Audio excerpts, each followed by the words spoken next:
One day, 12-year-old Zach hears Mr. Heisman and Miss Quinlan talking. Miss Quinlan says, "I quit."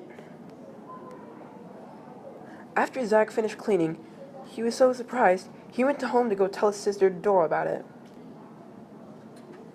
After he told her about what he had heard, he sees Mr. Heisman walking towards the car with Miss Quinlan's suitcase.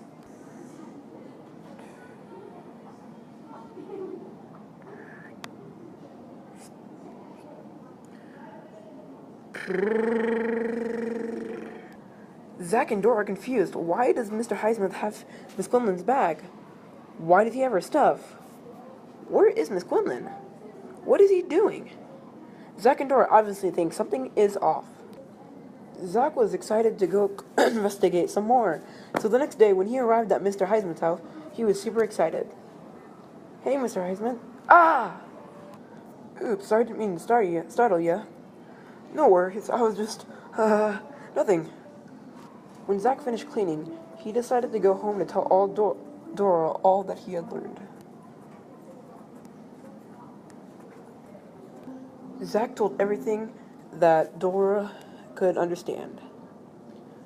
So when Zach arrived, he noticed that something was very kind of off. Mr. Heisman was cleaning the fireplace, which isn't a non-normal thing to do, but the weird thing was, he was super nervous and frantic when cleaning. Also, Zach mentioned, when I opened the door, Mr. Heisman jumped. I wasn't even trying to be that scary. Another thing was that he kept rambling on about this Hippolyta thing. This was his new project. It was an Amazonian woman in Greek mythology. But I didn't really think it was much, so I just pushed it off as he thought he was trying to cover up something. It must be something bigger, Dora thought. After hearing Zach's investigation, Doris told Zach, "Zach, this is all very important, but we need more information." Zach suggests, "How about I go to the library? I can find some things." "Great idea," Zach said.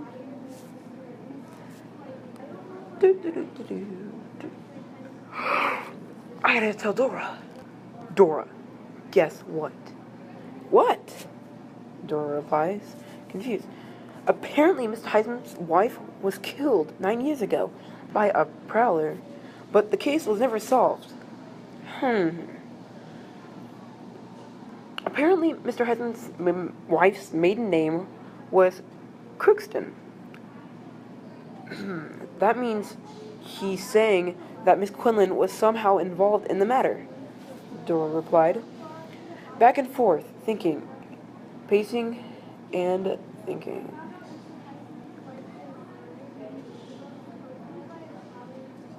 Aha!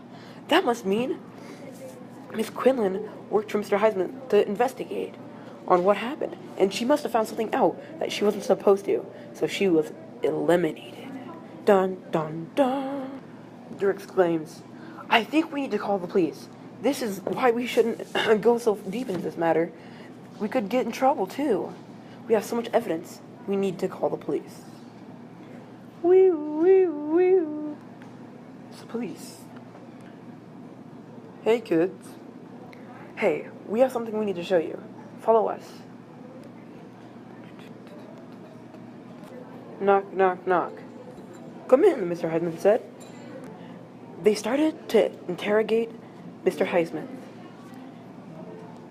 "Did you know that Miss Quinlan's stuff was found in Florida?"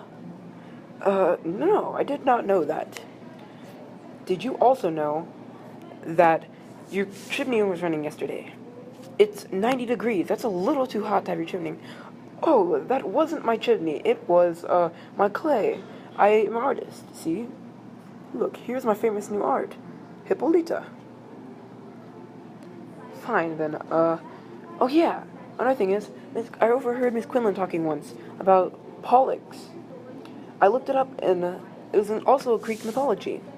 It is a person who is excelled in boxing." Nothing. I'm gonna ask you again. Do you remember the name Jenkins?" What? No, I don't remember that whatsoever. Don't you remember? The hitman you hired on your wife? What? Well, fine, you've caught me. I've killed 2 people. I've put the, in clay. Yes, you've caught me. I put them in clay. Now I've made perfect sculptures. Well, it looks like you're going to jail. No. It's like, we're gonna charge you with 2 deaths. Only 2? I think there's a little more.